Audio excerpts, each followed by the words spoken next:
नमस्कार, मैं शोएब मियानूर और आप देख रहे हैं fight against criminal news. Mumbai के मलाड ईस्ट में केजी के छात्रों को स्कूल से निकाले जाने पर महाराष्ट्र शिक्षा संरक्षण समिति देगी धरना। आप यहाँ पर आए आज जेबीडी स्कूल में, यहाँ पर सारे बच्चों को जिस तरह के हालात आप देख रहे हैं, सारे बच्चों के पेरेंट्स स्कूल के बाहर थे। अपने प्रिंसिपल से बात की, क्या निकला है, निष्कर्ष क्या निकला?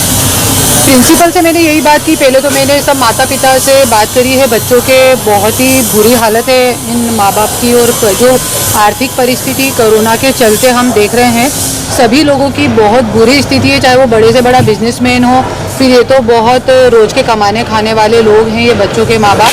तो प्रिंसिपल से मैंने यही रिक्वेस्ट की है, यही बात की है कि इन बच्चों को जो इंटीमेशन दिया है उन लोगों ने कि बच्चों को निकालने का इंटीमेशन दिया है, और फीस ना भरने के कारण जो बच्चों को बता रहे हैं कि प्रमोशन भी नहीं करेंगे, KG 1 में है इन सब के बच्चे, और आगे प्रमोट भी ना करने की जो बात कही है प्रिंसिपल ने, तो मैंने उनको क्लियर कह दिया है कि आप बच्चों को प्रमोट भी करें नेक्स्ट क्लास में, और जो फीस ना भरने के कारण जो सुप्रीम कोर्ट का भी GR है उसको फॉलोअप करें, और फीस के लिए इस तरीके से बच्चों को ना निकालें। और यदि इसके ऊपर 5 दिन में कुछ कार्रवाई नहीं करती हैं प्रिंसिपल मैम और ट्रस्टी लोग मिलकर, तो मैं वर्षा गायकवाड़ जी के पास जाऊंगी इसके लिए, और यहाँ पे धरना आंदोलन करूंगी मैं।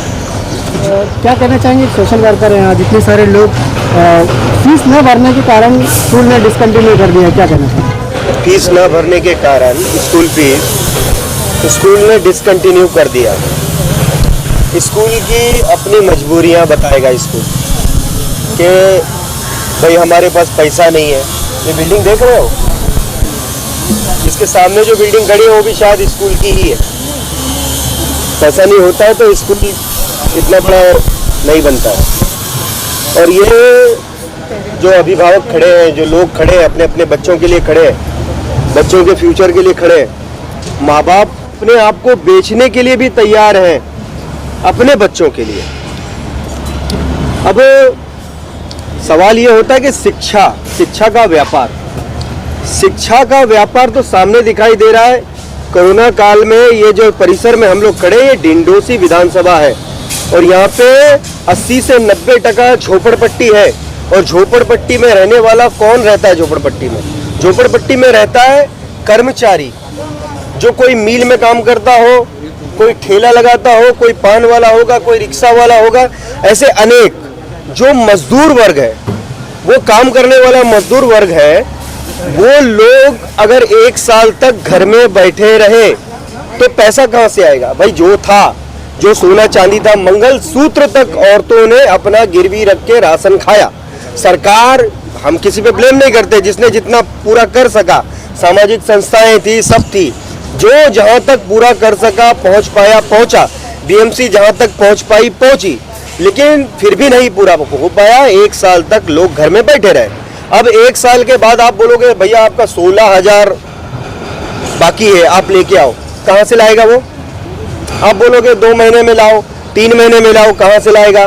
फिर उसके बाद सामने 1 साल का और खड़ा हो गया, कुल मिला के हो गया 30-35 हजार रुपया, कहां से लाएगा? अगर वो किराए पे रहता है तो वो रहने के लिए किराया देगा या बच्चे की स्कूल की फीस देगा, खाना खाएगा? अभी भी सिचुएशन पूरी तरह कोविड की क्लियर नहीं हुई है, आज भी लोग परेशान हैं। अब जिस तरह हम एक कस्टमर हो गए ना, ये स्कूल के, ये तो बिजनेस हो गया, अब ये कस्टमर है, जब कस्टमर परेशानी में है तो उनका भी काम है कि भैया आप फैसिलिटी दो, माफ करो, कुछ ना कुछ करो, इसका रास्ता निकालो, क्योंकि यहाँ ज्यादा से ज्यादा गरीब लोग हैं।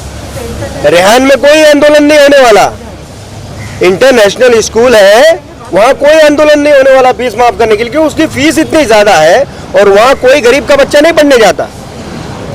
यहाँ ये संस्कार स्कूल है, नाम संस्कार है, बहुत अच्छा है, लेकिन यहाँ पर ही गरीब जनता आई है।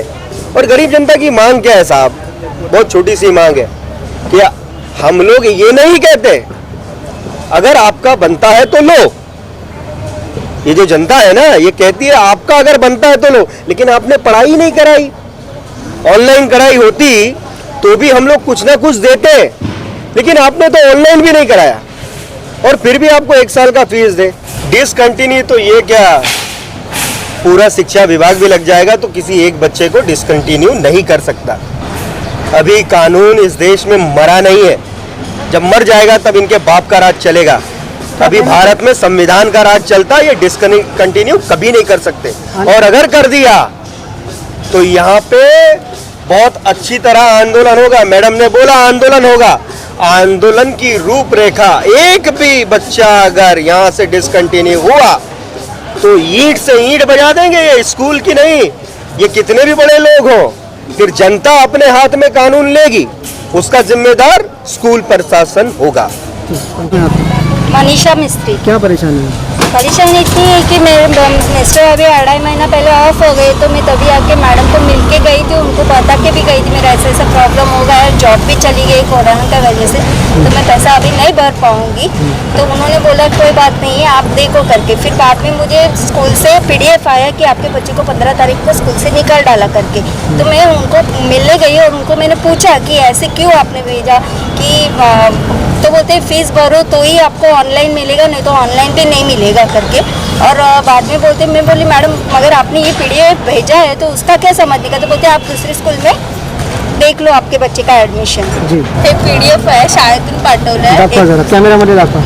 त्याच्यामध्ये काय काय लिहिलं होतं? ह्याच्यामध्ये मुलांना PDF पाठवलेला की शाळेमध्ये जर समजा ही फीस भरली नाही ह्यांनी तर ह्यांना म्हणजे 16 तारखेपासून 15 तारखेचा अवधी दिला, 16 तारखेच्या नंतर ह्यांना शाळेतून डिस्कनेक्ट करण्यात आलं। त्याच्यामुळे आम्ही एकत्र जमलो आणि तुम्ही या क्लासचे PTA मेंबर होते, मागच्या वेळेला जेव्हा तुम्ही आला तेव्हा तुमची प्रिन्सिपल तुम्हाला काय बोलली? तुम्ही मागे जेव्हा आमची फर्स्ट टाइम मीटिंग झाली तेव्हा प्रिन्सिपल मॅडमने सांगितलेलं जे PTA मेंबर अगोदर आहेत, जे ज्युनियरचे आहेत ते सिनियरमध्ये कंटिन्यू होणार। आणि लास्ट टाइम जेव्हा आम्ही आलो त्यांनी सांगितलं PTA मेंबर डिस्कनेक्ट केला, PTA मेंबर नाही आहे। आता या क्लासला PTA मेंबर नाही? आमच्या क्लासला PTA मेंबर नाही। तुम्ही स्वतः PTA मेंबर आता नाही? नाही, आम्ही असं कोणी सांगितलं? असं प्रिन्सिपल मॅमने सांगितलं। आणि ऑनलाईन लेक्चरच चालू नाही मुलांचं आणि त्यांनी डायरेक्ट कॅन्सल केलं, ऍडमिशन कॅन्सल कर। आपल्या मुलांना वर्षामध्ये किती दिवस ऑनलाइन शिक्षा दिली? सिर्फ 1 महीना फक्त, आणि ते पण दिवाली के पहले 1 महीना। सबका प्रॉब्लम आधे बच्चे थे आधे नहीं, दिवाली के बाद बंद कर दिया और नोटिस भेजा फीस भरो तो ही हम लोग ऑनलाइन चालू रखेंगे। ऑनलाइन स्कूल हुआ ना, उसमें से कुछ आधे बच्चे थे, आधे बच्चे का हुआ ही नहीं है। बच्चे लोग को अभी पता ही नहीं कि ABCD क्या है करके, पूरा ब्लैंक हो गया उनका, तो उनको कुछ पढ़ा ही नहीं है।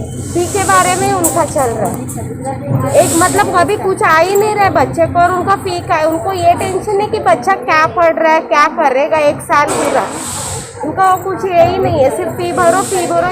कसं आहे, इथे प्रत्येक जण जो आलाय तो फीज शाळेने जी फीज मागितली आणि फीजच्या कारणावरून जे मुलांना कॅन्सल म्हणजे काढून टाकलं ऑलमोस्ट, त्यांनी PDF पाठवलं सर्वांच्या नंबरवर की मुलांना शाळेतून काढून टाकलंय। तर सगळ्यांचं एक कारण आहे का फीज शाळेला कोणतंच शिक्षण न देता शाळा ही फीज मागत आहे, ती फीज आम्हाला भरायची नाही आहे। विदाऊट काही शिक्षण नाही दिले, काही ऑनलाईन एज्युकेशन नाही आहे, बस फी का भरायची आहे?